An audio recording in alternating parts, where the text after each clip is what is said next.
Howdy everybody, this is Joel Hollingsworth, CEO of Smoke River Ranch. So as my lawyers and every competent advisor is expressing to me that administrative law is an absolute mess and that it's just going to drag out and bankrupt me through the process, and that the only place to really fight this in the court of public opinion, I'm out here to do an interview. Our community is a group of families that came together for food security after being scared by government tyranny and empty grocery store shelves during COVID. A community of families is what is being attacked. You just see me because I just happen to be the face of it. My refusal to disclose their privacy information as our members is basically why I'm in such hot water with the Oklahoma Department of Securities, and I'm not going to bend on that. But luckily, one of our members volunteered to come forward and stand with me. Everybody meet Carl. Carl, introduce yourself. Hi, my name's Carl Shute. I have a small 10-acre ranch here outskirts of Claremore. We have 3 cows and a rented bull. And a couple of chickens and a dog. Hey, shh. Chicken tractor right beside us too today. So tell us what your background is, Carl. I'm a strength coach, an online strength coach with Barbell Logic. I taught philosophy for 20 years. What else have I done? We did online great books for a while, where I lead seminars on the great books. So if you want to read Aristotle or Plato, hit me up. I was an engineer before that. I don't know what else you want to know. We moved out to Oklahoma. I tell people as political refugees, it was a COVID thing. You just couldn't live in Illinois and live free. So that's why we're here, and blessed to be here on this beautiful land.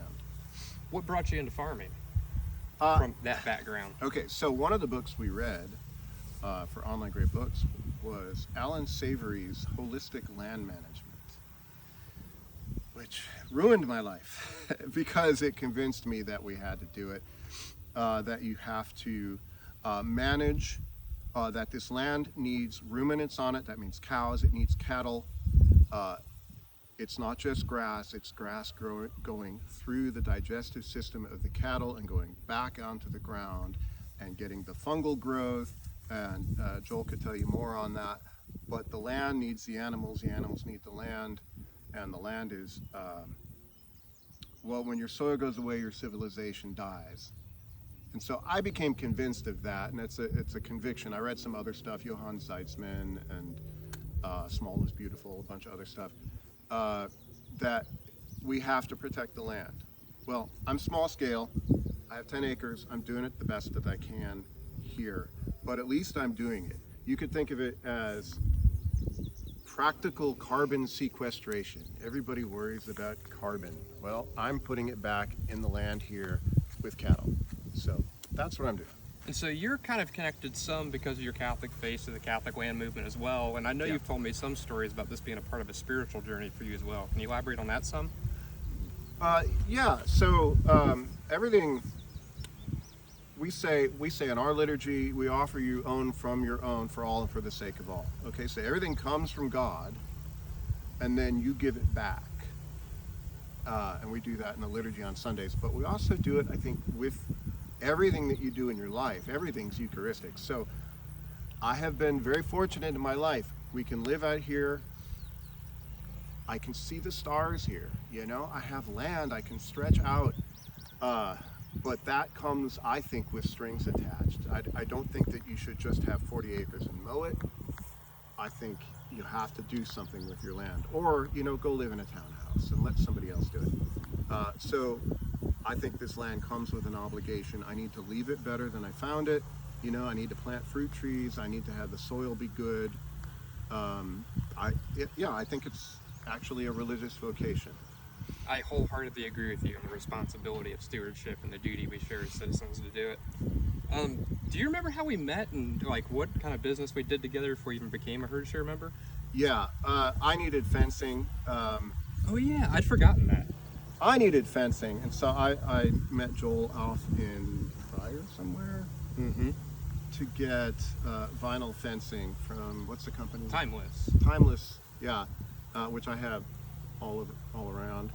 And so that was when we met and we started chatting about Bitcoin and nutrition and other stuff. And he says, I think we ought to be friends. And I thought, that's cool. That's kind of like, grade school people meet and say, we should be friends. So, but I thought it was right. And we've kept in touch. And so when I did get the fence set up, actually, he and his parents came out and helped me put in a lot of labor to help me get the fence up, because I didn't know quite what I was doing. And so I am forever grateful for that. And so I bought cattle from him. So I have 3 heifers of my own. Hopefully they are pregnant. I want to get an expert opinion on that. But I bought my heifers from Joel because, as you know, genetics are important. These are piney woods. One is a Charlet, Granty cross. They're like goats. They eat everything, which is really what you need. You don't want the cattle that you see in the show, that are being fed corn. They look very good, but you want something that can thrive in an Oklahoma summer. And so I knew he had them, so I went to him and bought the cattle. We currently have Hank the bull here, who's on loan, so hopefully he's doing his job, and we'll get some babies out of this. He looks fat and happy back there. So can you explain to everybody what herd shares are? A herd share. A herd share is, I own a heifer that's on his ranch that he manages. That's what it is. There are some restrictions on it. I can't sell it. I can't trade it to anybody else. It's not going to make me any money. I want to make the point that when Joel set up the herd shares, we had a phone call and he tried to talk me out of it, pretty much, It's like, how he talks. Hey, Chief, you're not going to make any money, so... right. So I'm not expecting to. I was actually a little surprised about how little money I could hope to make on it. But it will compound with the herd, but slowly. And the point isn't to make any money on it. The point is, I believe in regenerative agriculture. I'm small scale.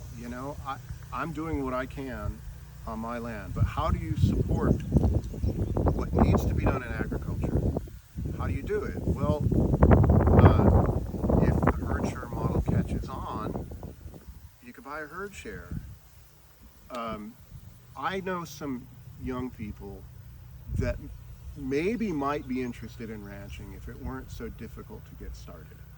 It isn't possible, or it's, how do you get the land? How do you get the rights to the land? How do you get the money for the equipment that you need? You need less for regenerative than you do for the other kind, but how do you do it? Well, if the herd share model can take off, this could be a way to skew the age lower for ranchers, protect our land, protect our food supply. So when I read about it, I thought, well, I'm not going to make any money. That's fine. I actually, I knew that going into it. But what I am going to do is put my money where my mouth is, put my money where my heart is, and support something that I believe in. So that's why I did it. So the way I typically explain it is it's a community-supported agriculture program that simply crop shares with cattle. We graze the cattle in a boarding arrangement. You own a cow, and then every year the calves are split the calves. And then we keep track of how many cows you own. And then on cycles with the herd with the rest of the owners, if you want your cow, you can withdraw them. Yeah. And for you in particular, most of the families own them for food security, where they're worried about the grocery store shelves not having food in them, and then they could take their cow and take to the butcher. Mm-hmm. You have that, but you also have your own farm. Yes. And being a part of the community, you've got other perks, which is like access to the genetics. I mean, this is truly a cooperative arrangement between 2 farmers for you. It's not purely about food, which is a part of the beauty of it. A lot of our members join the program because they want to start farming, but they're in the peak of their career and they wanted to start getting ready, so they wanted me to get cows ready for them. Then they withdraw them and start their farm in a handful of years, right? Kind of like you did, but helping smooth the transition to where we can help build this whole regenerative movement, right? Right, right. Yeah, I mean, what are you going to do? Go to the sale barn and pick up an Angus? You know, that's not going to work on your land. So Not to push them to heal land the way that you and I spiritually believe in. right. Because you need ones that can thrive while being pushed to help clean up the brush and actually develop the biological diversity. Yeah. Do you mind? Like, you can actually look back here. This is a little primer on agriculture. So they're in a little paddock here. They have eaten what they like. So you can see they've eaten their favorite stuff first. They ate all the French fries. Okay. Well, I'm going to leave them in here because I want them to eat all of it. If you do not do selective grazing, if you do not do intensive grazing, they'll only eat the stuff that they like, which means that next year and the year after, the only stuff that's in my pasture is the stuff they don't like. So you have to put pressure on these cattle to do well for the land. So I'm going to leave them in here for another couple of days, and I want them to eat all of that stuff down, and eventually they will. I've seen them eat thistle, you know, which it's like bringing a tear to my eye seeing your cattle eat thistle. You know, so that's what we're trying to do. So you made a funny comment saying that I tried to talk you out of it. So I didn't promise you any financial returns? Right. What did I promise you? Pain. No. Just a chance to be part of, I mean, you talked about food security and just the stuff you just talked about, but it's part to join a community of like-minded people, which is important. You know, I said to him yesterday, you know, we've all been out to your place. I think most of us have been out to his place, which is hard to get to. It's in the elbow of the river, and so there's no roads that go there. But we've all been out to see it, and you've given tours, and I brought my daughter out there who has some agricultural interest, and walked her around and say this is what they do. So it's all been open and above board and inspirational, and I think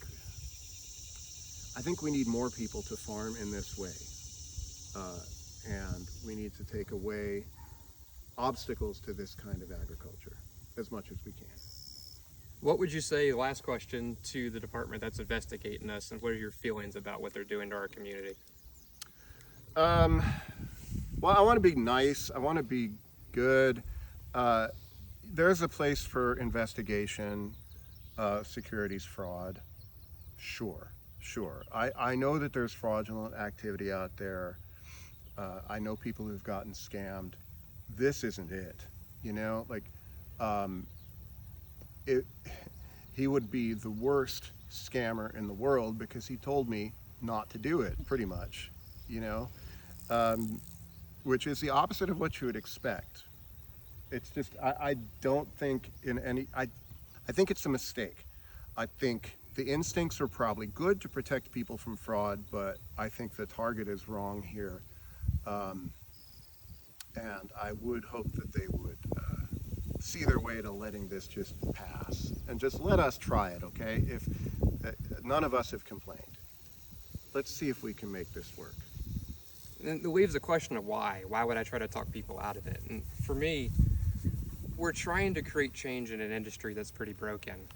And for us as a community of families, the vision has always been to forerun that change. And I want families with me who are in it for the right reasons. I want families who understand that being change agents is hard. And so the families that are willing to do this with no financial motive, for understanding that's long time horizons to try to fix root problems in the industry, and if I can't talk them out of it, then they're families who will stay the course with me to create that change with long-term stable friendships and relationships. Because I want to build community that we share the joy together of helping fix the world. Thank you for listening and being a part of this with us. Y'all have a good one.